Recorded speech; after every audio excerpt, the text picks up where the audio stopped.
दोस्तों, कैसे हैं आप सभी लोग। स्वागत है आपका मेरे YouTube चैनल पीक परफॉर्मर्स में। तो देखिए दोस्तों, आज हम पढ़ने जा रहे हैं TGT PGT हिस्ट्री। और क्वेश्चन नंबर 1 है हमारी स्क्रीन पर। ईस्ट इंडिया कंपनी का निम्नलिखित में से आरंभिक नारा क्या था। ऑप्शन है केवल भूभाग, व्यापार और भूभाग, भूभाग नहीं व्यापार, इनमें से कोई नहीं। तो इसका राइट आंसर होगा भूभाग नहीं व्यापार।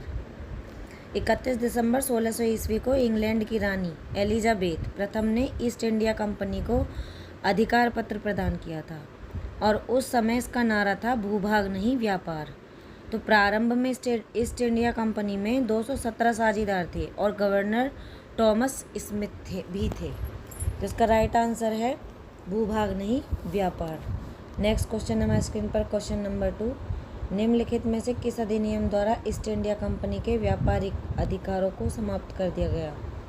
ऑप्शन है रेगुलेटिंग एक्ट, 1813 के चार्टर एक्ट द्वारा, 1833 के चार्टर एक्ट द्वारा, 1853 के चार्टर एक्ट द्वारा। तो इसका राइट आंसर है 1813 के चार्टर एक्ट द्वारा। 1813 के चार्टर अधिनियम के तहत कंपनी के अधिकार पत्र को 20 वर्षों के लिए बढ़ा दिया गया था और कंपनी के भारत के साथ व्यापार करने के एक अधिकार को छीन लिया गया था, किंतु उसे चीन के साथ व्यापार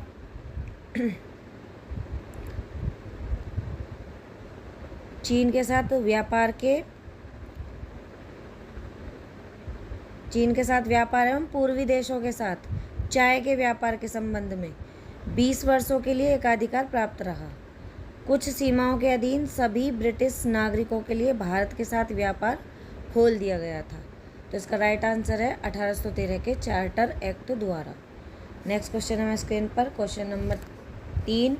1857 में सिपाही विद्रोह कहाँ से प्रारंभ हुआ था। ऑप्शन है कानपुर, झांसी, ग्वालियर, मेरठ। तो इसका राइट आंसर है मेरठ। 29 मार्च 1957 को मंगल पांडे नामक एक सैनिक ने बैरकपुर में गाय की चर्बी मिले कारतूसों को मुंह से काटने से स्पष्ट मना कर दिया था और जिसके फलस्वरूप उसे गिरफ्तार कर 8 अप्रैल 1857 ईस्वी को फांसी दे दी गई थी।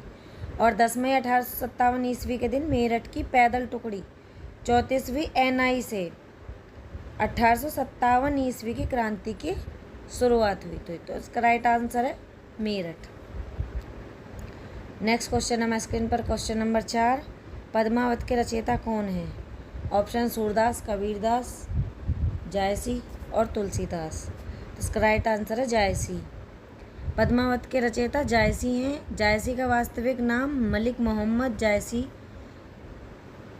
था और वर्तमान में इनकी जो अमेठी में स्थित जायस नामक गांव में उत्पन्न होने के कारण जायसी के नाम से भी प्रसिद्ध हुए।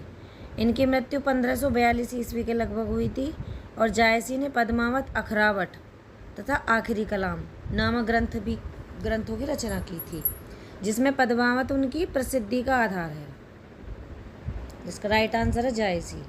नेक्स्ट क्वेश्चन है स्क्रीन पर क्वेश्चन नंबर 5। विधवा पुनर्विवाह एक्ट कब पारित हुआ। ऑप्शन है 1850 में, 1856 में, 1870 में, 1860 में।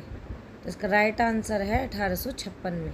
लॉर्ड कैनिंग भारत में कंपनी द्वारा नियुक्त अंतिम गवर्नर जनरल तथा ब्रिटिश सम्राट के अधीन नियुक्त भारत का प्रथम वायसराय था। इसी के समय में ही सन 1856 ईस्वी में विधवा पुनर्विवाह अधिनियम पारित हुआ और इस एक्ट को डलहौजी के काल में पेश किया गया था। नेक्स्ट क्वेश्चन है स्क्रीन पर क्वेश्चन नंबर 6। असम, चटगांव जैसे पूर्वोत्तर भागों पर विजय प्राप्त करने वाला मुगल सेनापति कौन था। ऑप्शन है राजा जयसिंह, मीर जुमला, शाइस्ता खां, जसवंत सिंह। तो इसका राइट आंसर है शाइस्ता खां। मुगल सेनापति शाइस्ता खां असम, चटगांव जैसे पूर्वोत्तर भागों पर विजय प्राप्त की थी और जब औरंगजेब सिंहासन पर बैठा हुआ था तब उसने मीर जुमला को बंगाल का सूबेदार नियुक्त किया था और उसे असमियों पर आक्रमण करने के लिए आदेश दिया था। नवंबर 1661 ईस्वी में मीर जुमला ने कूच बिहार की राजधानी को जीत लिया था और असम के पूर्वी और मध्य भाग पर अधिकार कर लिया था और 1662 ईस्वी में गुड़गांव के राजा को परास्त करके उसकी राजधानी को जीत लिया था। इसी प्रकार मुगलों की सत्ता को असम में स्थापित कर दिया था और 10 अप्रैल 1663 ईस्वी को बीमारी से मीर जुमला की मृत्यु हो गई थी और पहाड़ी तथा दुर्गम क्षेत्र होने के कारण मुगलों को यहाँ शासन करने में हमेशा परेशानी रही थी। तो इसका राइट आंसर है शाइस्ता खां। नेक्स्ट क्वेश्चन है हमारे स्क्रीन पर, क्वेश्चन नंबर 7। 1925 के कानपुर कांग्रेस के अध्यक्ष कौन थे? ऑप्शन है लाला लाजपत राय, सरदार वल्लभ भाई पटेल, पंडित मोतीलाल नेहरू और सरोजनी नायडू। तो इसका राइट आंसर है सरोजनी नायडू।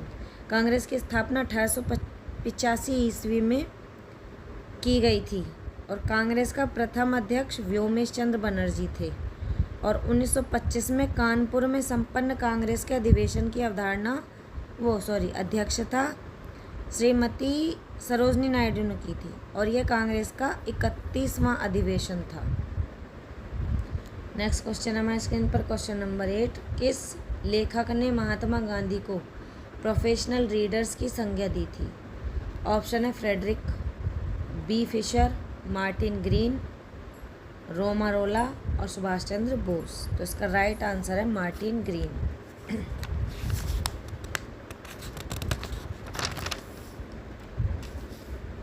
मार्टिन ग्रीन ने अपनी पुस्तक वॉइस ऑफ एक न्यूज़ एज रिवॉल्यूशन गांधी में गांधी जी को प्रोफेशनल रीडर्स की संज्ञा दी थी। किसने? मार्टिन ग्रीन ने। इसका राइट आंसर मार्टिन ग्रीन है। नेक्स्ट क्वेश्चन है स्क्रीन पर, क्वेश्चन नंबर 9। निम्नलिखित में से कौन एक युग्म सुमेलित नहीं है? ऑप्शन है कानपुर नाना साहब, झांसी लक्ष्मीबाई, ग्वालियर तात्या टोपे, इलाहाबाद कुंवर सिंह। तो इसका राइट आंसर है ऑप्शन नंबर 4, इलाहाबाद कुंवर सिंह, क्योंकि बाकी तो सब सही हैं। कानपुर नाना साहब से संबंधित है, झांसी लक्ष्मीबाई से संबंधित है, ग्वालियर तांता टोपे से संबंधित है, इलाहाबाद लियाकत अली से संबंधित है, कुंवर सिंह से नहीं, और बिहार कुंवर सिंह से संबंधित है। तो अगर कुंवर सिंह आता तो बिहार आना चाहिए था, अगर इलाहाबाद आया है तो लियाकत अली आना चाहिए था। तो ये सुमेलित नहीं है।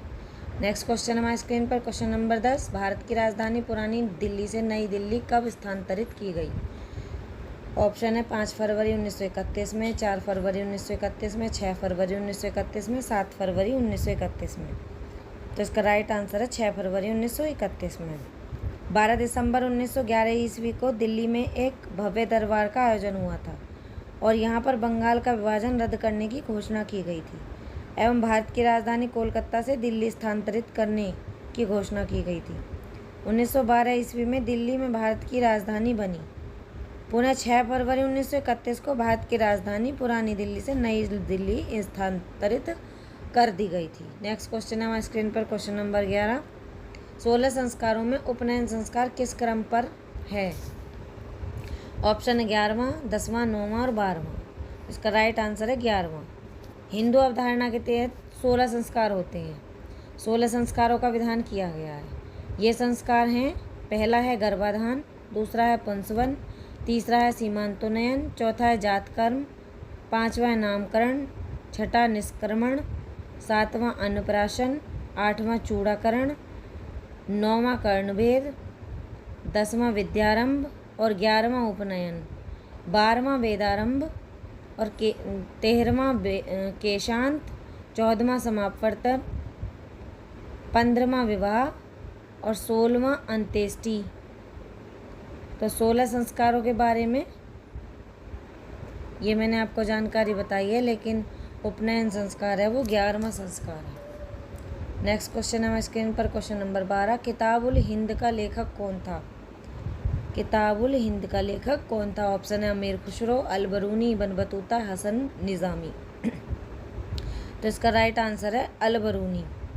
यह महमूद गजनबी के साथ भारत आया था और इसने भारतवासियों से जो सुना उसी के आधार पर अपना विवरण तहकीक हिंद या किताबुल हिंद भारत की खोज, इसका मतलब है भारत की खोज नामक पुस्तक में प्रस्तुत किया था और इसने राजपूत कालीन समाज, धर्म, रीति रिवाज, राजनीति सभी पर सुंदर प्रकाश डाला था। अबू रेहान अलबरूनी को प्रथम मुस्लिम भारतविद कहा गया था और आज भी कहा जाता है।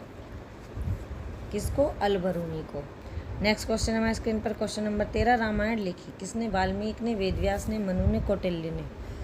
तो देखिए हम सभी जानते हैं इसका राइट आंसर है वाल्मीकि जी ने। रामायण के रचयिता वाल्मीकि जी हैं और यह हिंदू धर्म का महाकाव्य है।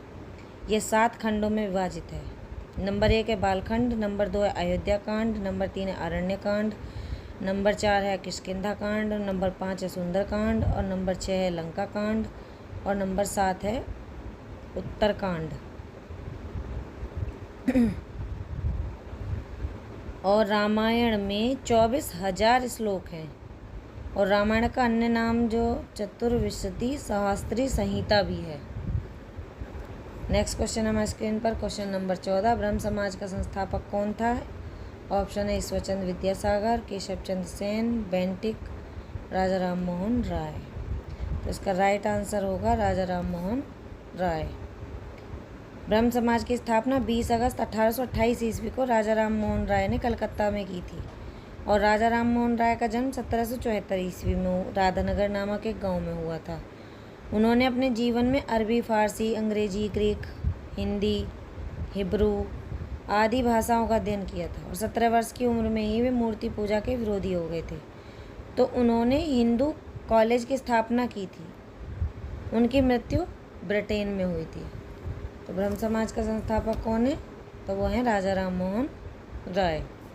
नेक्स्ट क्वेश्चन हमारे स्क्रीन पर क्वेश्चन नंबर 15, रेलवे बोर्ड का गठन कब हुआ? ऑप्शन है 1905 में, 1901 में, 1910 में, 1915 में। तो इसका राइट आंसर है 1905 में। वर्ष 1905 में भारत सरकार के एक प्रस्ताव द्वारा रेलवे बोर्ड का गठन किया गया था। तो इसी के साथ हमारी वीडियो समाप्त होती है दोस्तों। वीडियो पसंद आई हो तो वीडियो को लाइक शेयर कर दीजिएगा, चैनल को सब्सक्राइब कर दीजिएगा। धन्यवाद।